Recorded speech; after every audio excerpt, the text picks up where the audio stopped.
A very short story by Ernest Hemingway.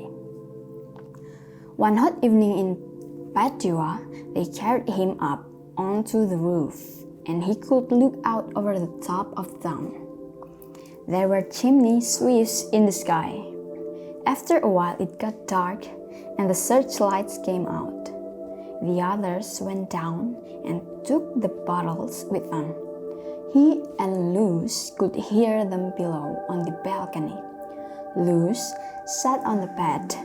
She was cool and fresh in the hot night. Luz stayed on night duty for 3 months.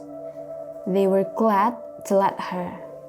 When they operated on him, she prepared him for the operating table, and they had a joke about friend or enema.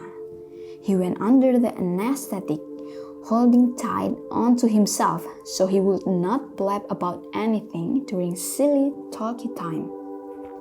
After he got on crutches, he used to take the temperatures so Luz would not have to get up from the bed. There were only a few patients, and they all knew about it. They all liked Luz. As he walked back along the halls, he thought of Luz in his bed. Before he went back to the front, they went into the Duomo and prayed. It was dim and quiet, and there were other people praying.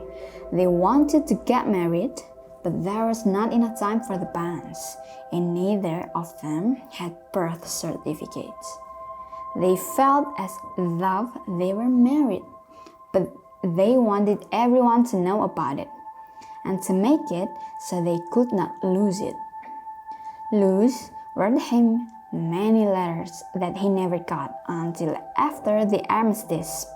15 came in a bunch to the front, and he sorted them by the dates and read them all straight through. They were all about the hospital, and how much she loved him, and how it was impossible to get along without him, and how terrible it was missing him at night. After the armistice, they agreed he should go home to get a job, so they might be married. Luz would not come home until he had a good job and could come to New York to meet her. It was understood he would not drink, and he did not want to see his friends or anyone in the States, only to get a job and be married.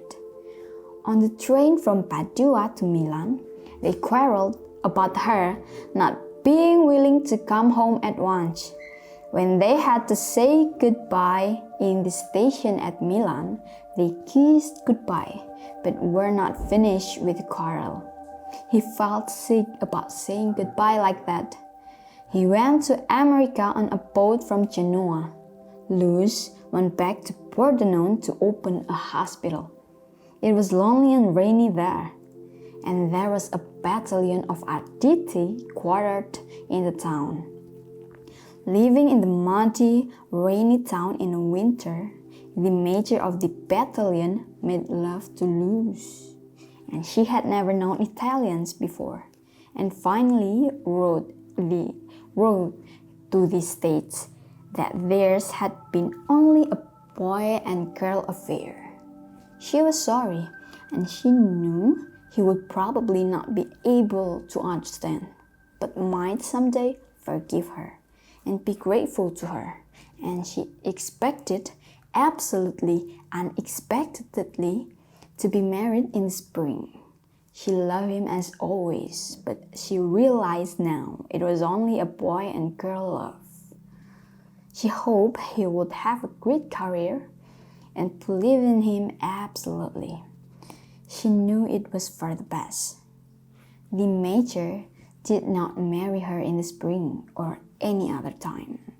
Luz never got an answer to the letter to Chicago about it. A short time after, he contracted gonorrhea from a sales girl in a Loop department store while riding in a taxicab through Lincoln Park.